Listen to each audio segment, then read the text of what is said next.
Teman-teman yang dirahmati Allah Subhanahu wa taala, setelah Nabi SAW wafat, gak ada lagi fitnah atau ujian yang lebih berat bagi orang yang beriman daripada fitnah Dajjal. Ujian apa yang paling berat dalam hidup kita? Ternyata itu gak ada apa-apanya dibandingkan ujian atau fitnah Dajjal. Sehingga Nabi gak mengkhawatirkan keadaan kaum muslimin di akhir zaman seperti beliau mengkhawatirkan keadaan mereka karena fitnah Dajjal. Ada banyak ujian kan dalam hidup kita. Ada ujian harta, ada ujian hawa nafsu, ada ujian kekuasaan, ada ujian musibah, ada ujian hubungan laki-laki dengan perempuan, ada ujian keluarga, ada ujian pribadi, ada ujian sakit, dan segala macam bentuk fitnah atau ujian. Semua itu gak ada yang membuat Nabi lebih khawatir terhadap orang yang beriman di akhir zaman seperti Nabi khawatir terhadap ujian Dajjal kepada orang yang beriman. Kenapa ujian atau fitnah Dajjal ini adalah fitnah yang paling berat yang ada di akhir zaman? Saking beratnya fitnah Dajjal, Nabi mengajarkan kepada kita doa yang dibaca setiap kali kita sholat, yaitu pada saat tahiyat terakhir sebelum kita salam. Apa doanya? Allahumma inni a'udzubika min azabil qabr wa min azabin finnar wa min fitnatil mahya wal mamat wa min syarri fitnatil masihid dajjal. Ya Allah, aku berlindung kepadamu dari fitnah azab neraka jahanam, dari fitnah azab kubur. Kemudian dari apa lagi? Dari fitnah kehidupan dan kematian. Dan yang terakhir, Nabi mengatakan, wa min syarri fitnatil masihid dajjal, dan dari buruknya fitnah Dajjal al-Masih. Jadi dalam Islam itu al-Masih ada dua, Isa al-Masih dan Dajjal al-Masih. Cuman keduanya memiliki makna yang berbeda. Al-Masih itu artinya yang berjalan di muka bumi dengan membawa sesuatu. Kalau Isa al-Masih berjalan di muka bumi dengan membawa kasih sayang dan perdamaian. Tapi kalau Dajjal al-Masih berjalan di muka bumi dengan membawa kehancuran dan ujian. Ketika Nabi meminta perlindungan dari fitnah Dajjal, Nabi menggunakan kalimat dari buruknya fitnah Dajjal. Neraka aja gak disebut kayak gitu. Neraka hanya disebut azab neraka, azab kubur, fitnah kehidupan dan kematian. Tapi giliran Dajjal, Nabi menyebutnya dengan istilah syarri fitnatil masihid dajjal. Buruknya ujian, musibah, godaan, fitnah dari Dajjal. Ini menunjukkan bahwa Nabi itu khawatir banget terhadap keadaan umatnya di akhir zaman, khususnya mengkhawatirkan keadaan kita apabila menghadapi fitnah-fitnah Dajjal.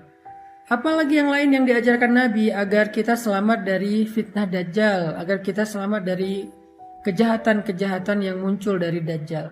Salah satunya adalah Nabi mengajarkan kita tentang menghafal dan membaca surat Al-Kahfi. Amalan ini, kata Nabi, usima minad Dajjal, akan melindungi seseorang dari Dajjal. Pada saat Dajjal itu muncul, hampir gak ada orang yang bisa melindungi diri. Susah banget mencari perlindungan pada saat Dajjal muncul. Kata para ulama, inti dari fitnah Dajjal itu adalah tipu daya. Dajjal itu punya kemampuan memperdayai manusia lewat harta, lewat kesejahteraan, lewat kehidupan, lewat kenyamanan, lewat nikmat-nikmat dunia yang dia bisa berikan dalam waktu yang sangat instan. Itulah fitnah Dajjal.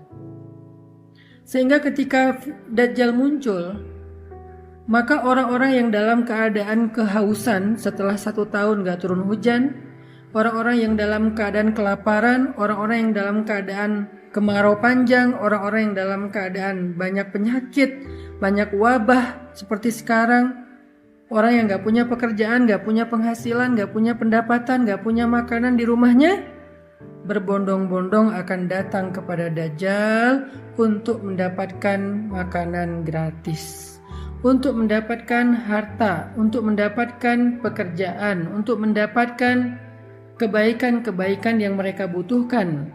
Tapi dengan syarat mereka harus kufur kepada Allah dan beriman kepada Dajjal. Itulah fitnah yang paling berat. Dan sedikit sekali orang yang mampu menghadapi fitnah ini. Dia membeli kekufuran mereka.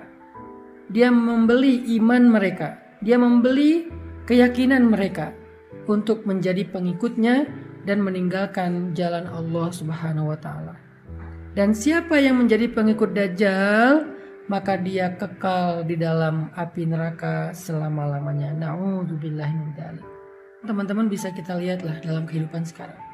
Bukankah kita sering merasa hampir putus asa dengan pekerjaan kita?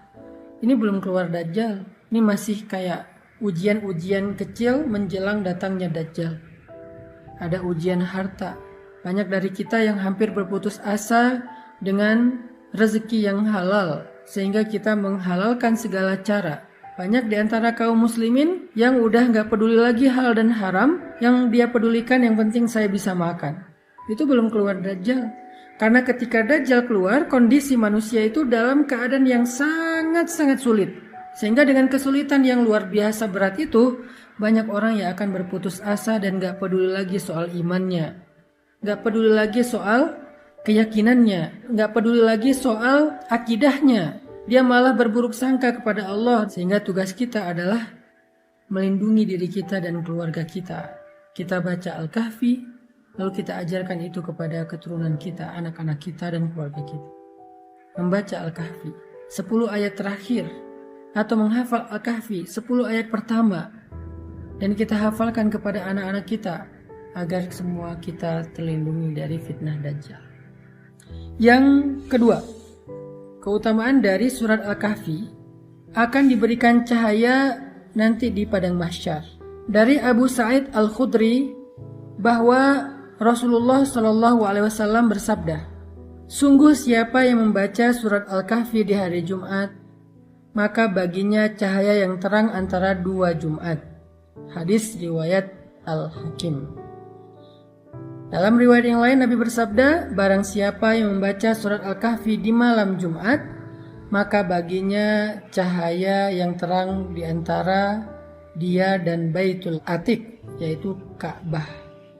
Yang pertama, kata para ulama, maksudnya cahaya di sini itu adalah kemuliaan. Nabi kalau mengumpamakan kemuliaan, salah satunya adalah dengan perumpamaan cahaya. Jadi siapa yang membaca surat Al-Kahfi, maka Allah akan berikan dia kemuliaan selama 1 pekan. Sehingga jika dia wafat di antara hari-hari dalam 1 pekan itu dia meninggal dunia, maka dia meninggal dunia sebagai orang yang mulia dan dimuliakan oleh Allah dan para malaikat. Yang kedua, cahaya antara dia dan Ka'bah. Maksudnya, saking terangnya cahaya yang Allah berikan dengan membaca Al-Kahfi, seolah-olah seandainya dunia ini tidak ada matahari, maka dia bisa menerangi bumi dari tempat dia tinggal sampai ke Ka'bah, saking terangnya. Jadi kalau dari Indonesia ke Ka'bah itu terang, berarti kayak cahaya matahari setengah bumi. Apa maksudnya? Itulah cahaya yang akan dia dapatkan nanti di padang mahsyar.